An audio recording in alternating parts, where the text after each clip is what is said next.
Hello, friends, and welcome to the Exams Made Simple. And we are back again with the Hindu Complete Newspaper Analysis for 26th of October 2022. 26 अक्टूबर 2022 का the Hindu newspaper analysis देखते हैं। शुरू करते हैं सबसे पहले आज के सवालों के साथ जो कि प्रीलिम्स के लिए आपके लिए इंपॉर्टेंट है।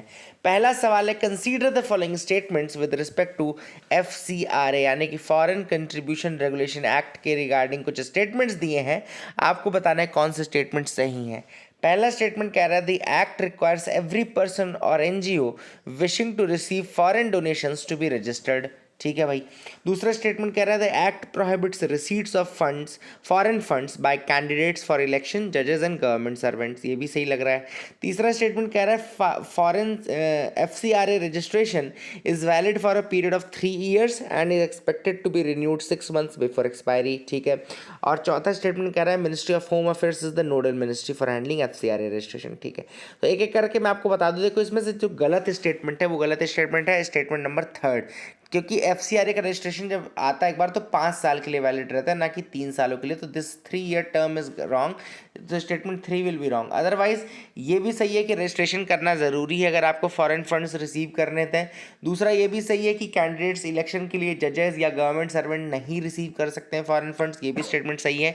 और तीसरा स्टेटमेंट जो MHA है वो हैंडलिंग बॉडी है, वो नोडल एजेंसी है फॉर दिस, तो ये भी सही स्टेटमेंट है। तो I hope you got clarity regarding that as well. तो इसका आंसर हो जाएगा 1, 2, 4। ठीक है ना। क्वेश्चन नंबर 2 की तरफ आते हैं। दूसरा क्वेश्चन है, consider the following statements with respect to basmati rice production in India. Basmati rice के रिगार्डिंग कुछ स्टेटमेंट्स दिए हैं। पहला स्टेटमेंट कह रहा है, it is prominently grown in the Himalayan foothills of the Indian sub continent. दूसरा स्टेटमेंट कह रहा है, most of the exports of Indian basmatis to the West Asian countries.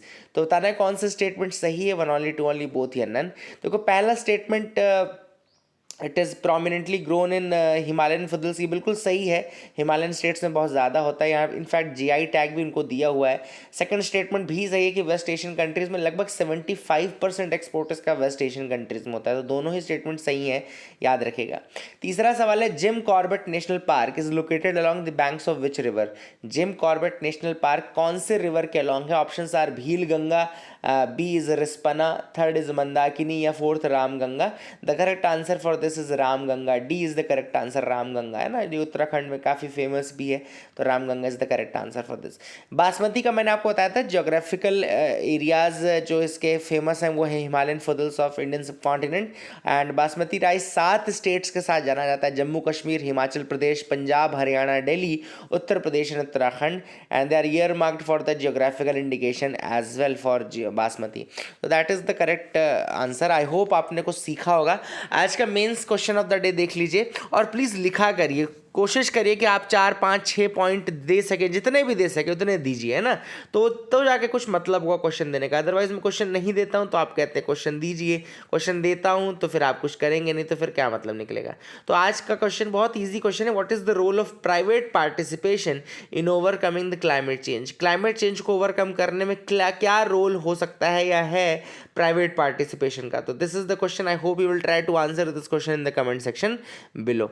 अब सबसे पहले स्टार्ट, देखो कल न्यूज़पेपर नहीं आया था, 25 तारीख थी। कल के दिन दिवाली की रात वहाँ पे पेपर छपा नहीं होता है, इसलिए नहीं आता है। ठीक है। तो आज कुछ कल की भी न्यूज़ आइटम्स आई। जो सबसे पहला न्यूज़ है फ्रंट पेज का, वह Rishi Sunak becomes the Britain's first non white prime minister. अब आप सोचो, ये वो कंट्री है जिसने 200 साल तक हमारे ऊपर राज किया था, तो आज जाके वहाँ पर एक इंडियन ओरिजिन का व्यक्ति वहाँ पे प्राइम मिनिस्टर बना है। जब विंस्टन चर्चिल ने कहा था कि भैया ये लोग जो है स्नेक चार्मर्स के कंट्री, ये लोग रूल नहीं करना जानते, ये लोग राज नहीं करना चाहते, आप इनको गवर्नमेंट क्यों दे रहे हो। और आज उसी विंस्टन चर्चिल की धरती पे, उसी की कंट्री में आप देख रहे हैं कि एक इंडियन ओरिजिन का व्यक्ति जो है वो पूरी कमांड, पूरे गवर्नमेंट को होल्ड करके रखेगा। तो Rishi Sunak has become Britain's first non white prime minister. That is a thing which is important. Liz Truss, जो अभी तो वहाँ के फॉर्मर प्राइम मिनिस्टर थे, लिज ट्रस, वो यहाँ पे हट गई हैं। उन्होंने कहा कि भैया जो मैंडेट उनको दिया गया था इकोनॉमी को ठीक करने का, वो करने में वो सक्षम नहीं है। And this is the first ever non white prime minister for Britain. याद रखिएगा, first ever non white prime minister for Britain. ये भी आपको पता होगा कि वो हमारे यहाँ जो इन्फोसिस के फाउंडर हैं नारायण मूर्ति, उनके दामाद हैं, तो ये भी आपको पता होना चाहिए। अच्छी बात है ना। तो that is the thing which is important. काफ़ी पुराना रिश्ता है इनका इंडिया के साथ। तो यही चीज़ इन्होंने बोली हुई है कि जो इनकी फर्स्ट प्रियोरिटी रहेगी that will be enhancing the ties with India. तो that is a good thing coming from Indian. अब आजकल मतलब वैसे भी इंडियंस हर जगह, इंडियन डायस्पोरा जो है हर जगह रूल कर रहा है, तो ये भी कोई नई बात नहीं है। सेकेंड न्यूज़ आइटम है cleanest air in Delhi a day after Deepavali in 8 years। तो यहाँ पर बात कर लेते हैं हम पहले एयर क्वालिटी की। तो एयर क्वालिटी देखो, एक इंडेक्स बनाया गया है एयर क्वालिटी इंडेक्स, जिसके अकॉर्डिंग 8 पॉल्यूटेंट्स की मदद से वो इंडेक्स निकाला जाता है। 8 पॉल्यूटेंट्स कौन कौन से हैं? तो यहाँ पे PM10 है, PM2.5 है, ओजोन है, सल्फर डाइऑक्साइड है, नाइट्रोजन डाइऑक्साइड है, कार्बन मोनोऑक्साइड है, लेड है एंड अमोनिया है। ये 8 पॉल्यूटेंट्स है जिनके मदद से एयर क्वालिटी इंडेक्स निकाला जाता है, और इसको निकालता है central pollution control board, CPCB इसको निकालता है। That is another thing which is important. और इसमें कुछ कैटेगरीज हैं। कौन कौन सी कैटेगरीज हैं? Let me tell you. तो जैसा कि आपको स्क्रीन में दिख रहा होगा, ये कैटेगरीज हैं। एयर क्वालिटी इंडेक्स अगर 0 से 50 के बीच में है तो कैटेगरी है गुड एयर क्वालिटी। 51 से 100 के बीच में तो एयर क्वालिटी है सेटिस्फैक्ट्री। 101 से 200 के बीच में तो एयर क्वालिटी है मॉडरेट। 201 से 300 है तो एयर क्वालिटी है पुअर। 301 से 400 है तो एयर क्वालिटी है वेरी पुअर। एंड 401 से 500 है तो एयर क्वालिटी है सीवियर। दिल्ली में अमूमन जो एयर क्वालिटी रहती है वो वेरी पुअर, यानी कि 301 से 400 के बीच में एयर क्वालिटी इंडेक्स रहता है।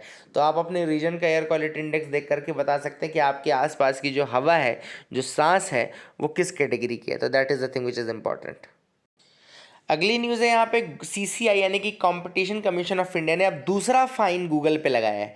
अभी आपको याद होगा, कल भी मैंने न्यूज़ आइटम में बताया था कि 1300 करोड़ का पहला फाइन लगा था, जो कि गूगल के ऊपर लगाया गया था उसकी डोमिनेंट पोजीशन को यूज़ करने के लिए and removing the competition and monopoly create करने के लिए। सेकेंड भी वैसा ही कुछ है, ये भी प्ले स्टोर में उसकी पॉलिसीज़ के रिगार्डिंग है, for abusing its dominant position with respect to its play store policies. तो जो प्ले स्टोर की पॉलिसीज़ हैं उनके रिगार्डिंग, उनमें उसने अब्यूज़ किया है अपनी पोजीशन को, डोमिनेंट पोजीशन को, उस कारण से ये पेनल्टी लगाई गई है।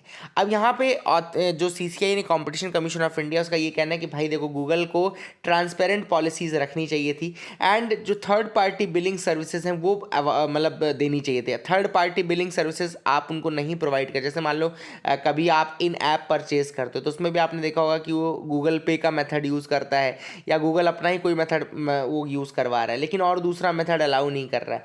दूसरा, उन्होंने जैसे प्ले स्टोर में जब आप जाओगे, प्ले स्टोर में कुछ पॉलिसीज़ ऐसी हैं जो कि गूगल फेवर करती है, जैसे कि आपको पूरा सूट लेना पड़ता है। जब कल भी मैंने आपको न्यूज़ आइटम बताया था कि जब भी ये लाइसेंस लेना पड़ेगा तो डेवलपर्स को ऐसा नहीं, मतलब जो मैन्युफैक्चरर्स हैं उनको ये नहीं आप बोल सकते कि भैया जो वो ज़रूरी हो वही ऐप डालें। उनको कहते हैं कि भैया आपको पूरे के पूरे जो प्री इंस्टॉल्ड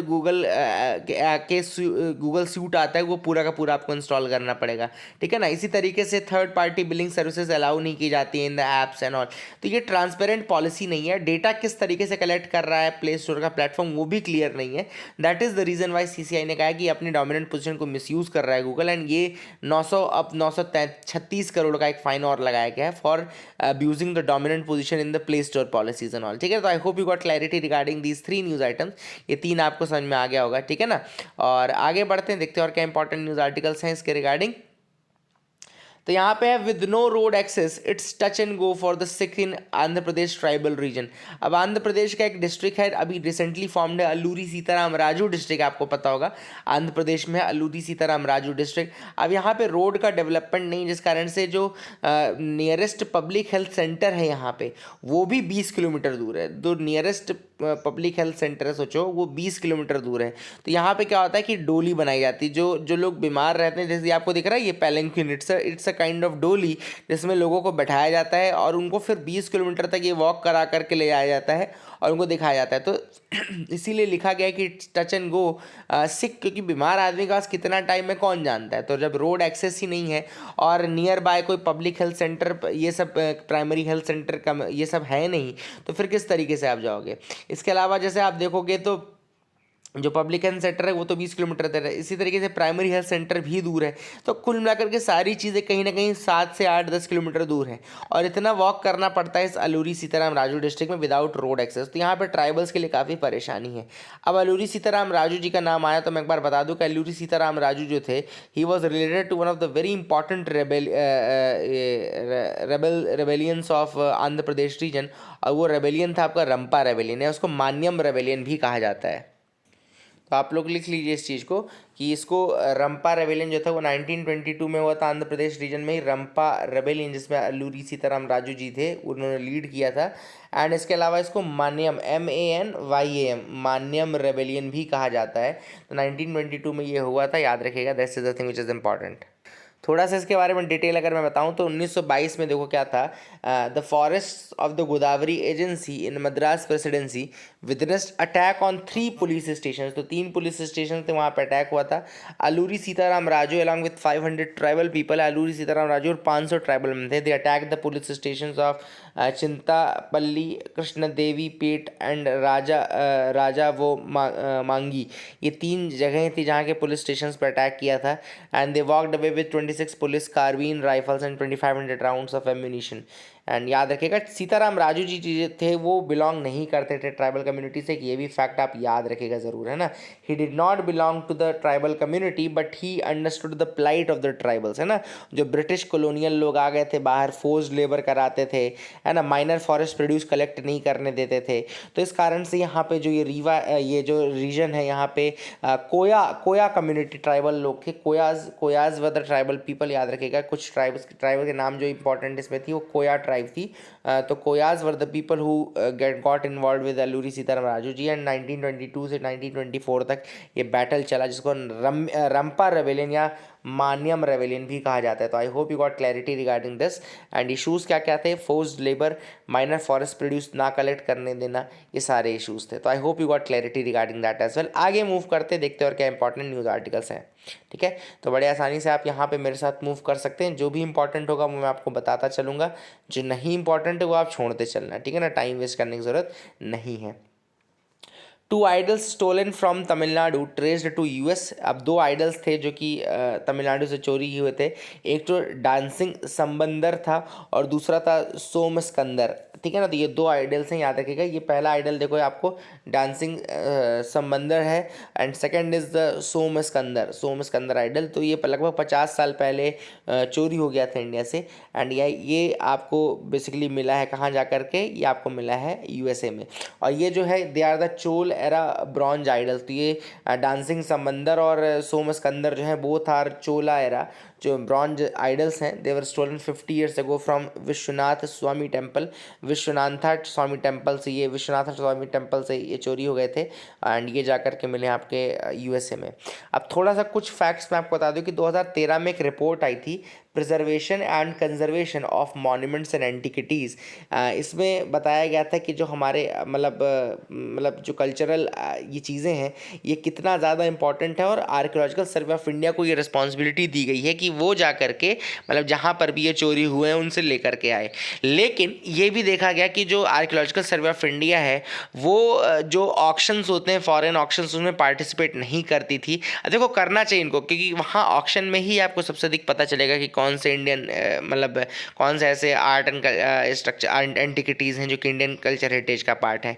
अब ये क्यों पार्टिसिपेट नहीं करता था, क्योंकि एंटिकिटीज़ एंड आर्ट ट्रेजर नाम का एक एक्ट है इंडिया में 1972 का, antiquities and art treasure act 1972 का है, जिसमें ये नहीं लिखा गया है कि ये इस तरीके से करेंगे, है ना, पार्टिसिपेट। इस कारण से वो नहीं करते थे।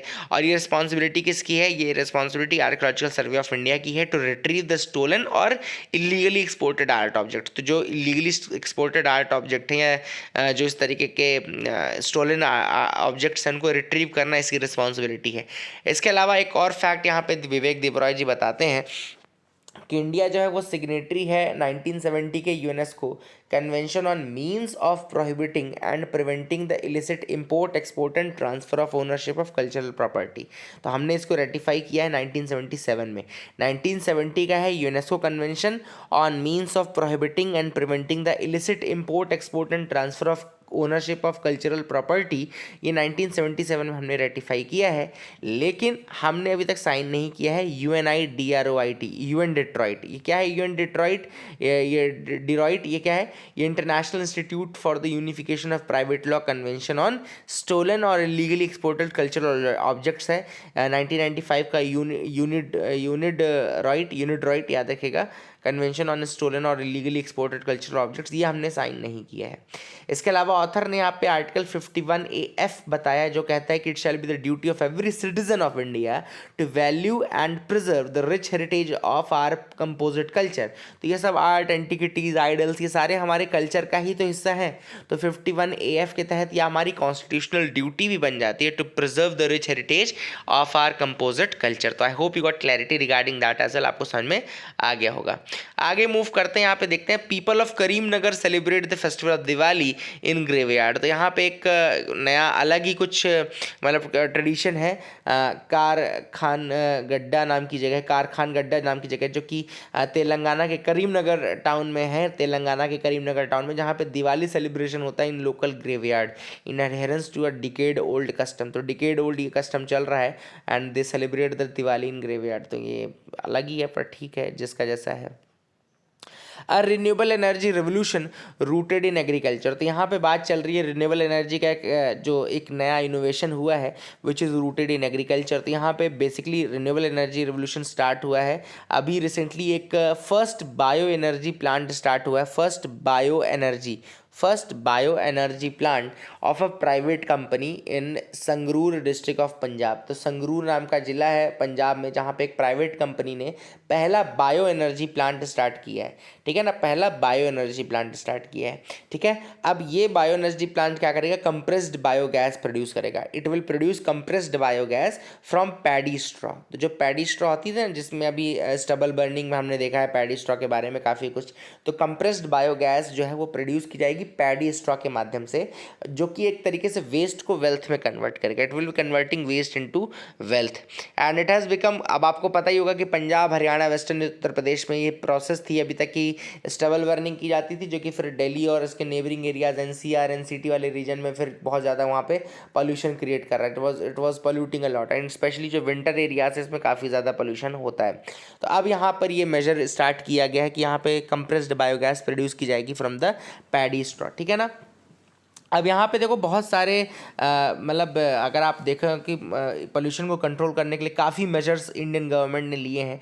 For example the commission of air quality management in the national capital region, जो commission for air quality management बनाई गई है नेशनल क्वालिटी रीजन में, इसने एक फ्रेमवर्क बनाया है एंड एक्शन प्लान बनाया है for effective and prevention and control of the stubble burning, ठीक है ना। तो CAQM अभी रिसेंटली एक मैकेनिज्म है commission for air quality management, जो कि लाया ही इसलिए गया है ताकि ये स्टबल बर्निंग को कंट्रोल किया जा सके, ठीक है ना। जो फ्रेमवर्क एक्शन प्लान है उसमें इन सिटू मैनेजमेंट और एक्स सिटू मैनेजमेंट है स्टबल बर्निंग को कंट्रोल करने के लिए। तो इन सिटू मैनेजमेंट में क्या है? Incorporation of paddy straw and stubble burning in soil using highly subsidised machinery, जैसे कि आपके क्रॉप रेसिड्यू मैनेजमेंट का यूज़ करके, क्रॉप रेसिड्यू मैनेजमेंट स्कीम का यूज़ करके minister of agriculture and family welfare का उसका यूज़ किया जाता है, और उससे इन सिटू मतलब कि जहाँ पर ये प्रोड्यूस हो रहा है स्टबल वहीं पे उसको डिस्ट्रॉय कर दो, है ना। चाहे पूसा डिकम्पोजर का यूज़ कर लो, कुछ भी ऐसा कर लो, या जो क्रॉप रेसिड्यू मैनेजमेंट स्कीम है उसका यूज़ कर लो।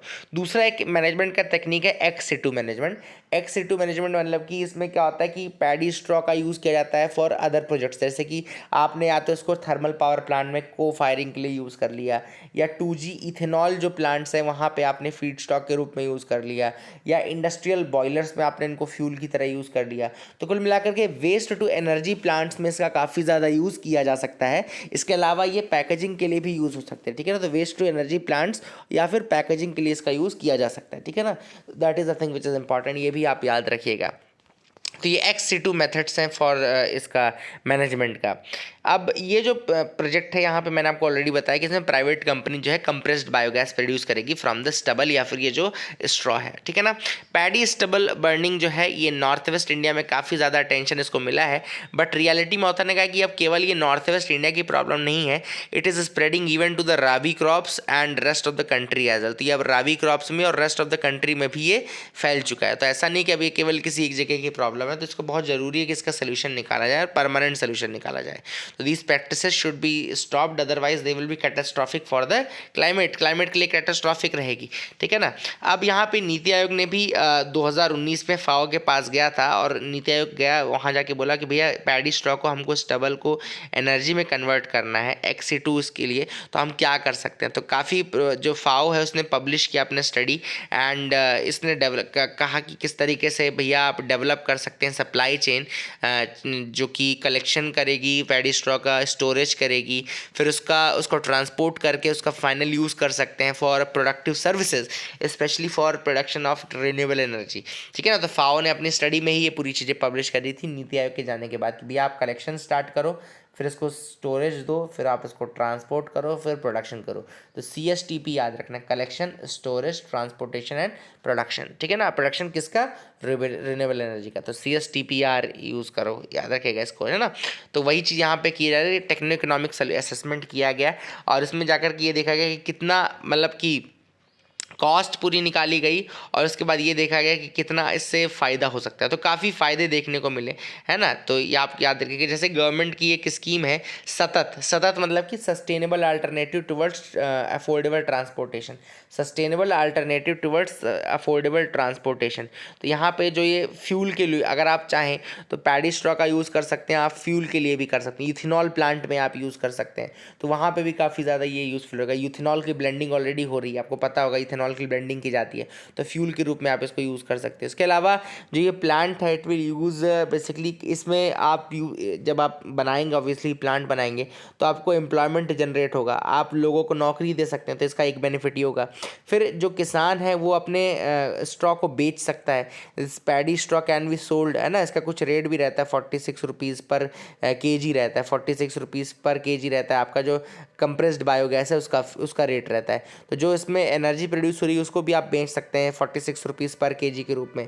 तो सतत स्कीम के अंदर का तो यही है इसका रेट। तो कंप्रेस्ड बायोगैस में, अफोर्डेबल फ्यूल में कंप्रेस्ड बायोगैस का भी यूज़ कर सकते हैं, तो वहाँ पे भी ये इसका रेट है, तो वहाँ से भी बेनिफिट मिल सकता है। तो these are the ideal examples की वेस्ट टू वेल्थ अप्रोच जो है कितनी ज़्यादा कामज़र है, काम किया जा सकता है। तो यही सारे तरीके यहाँ पे बताए गए हैं। आई hope you got clarity regarding that, ये आपको समझ में आ गया होगा। आगे मूव करते हैं, Ethiopia its past and current challenges. तो इथियोपिया में आपको पता होगा कि टिग्रे जो रीजन है that is very much disputed region. अब देखो मैं आपको थोड़ा सा इस डिस्प्यूट समझा देता हूँ, लेट मी टेल यू। तो ये आपको मैप दिख रहा होगा, देखो ये मैप बहुत ज़रूरी था, मेरे को आपको दिखाना था। तो यहाँ पे आपको ये इथियोपिया दिख रहा है, दिस इज़ इथियोपिया, ये पूरा मैप जो है इथियोपिया का है। और ये यहाँ पे आपका इरित्रिया है और ये बीच में यहाँ पे जो नदर्न पार्ट है इथियोपिया का, वहाँ पे ये रीजन है जिसको हम बोलते हैं Tigray reason, this is the Tigray reason. अब ये टिग्रे रीजन क्यों है इंपॉर्टेंट, क्योंकि देखो इथियोपिया से इरित्रिया अलग हो गया 1993 में। 1993 में इरित्रिया जो है वो इंडिपेंडेंट हो गया, 1993 में इरित्रिया इंडिपेंडेंट हो गया।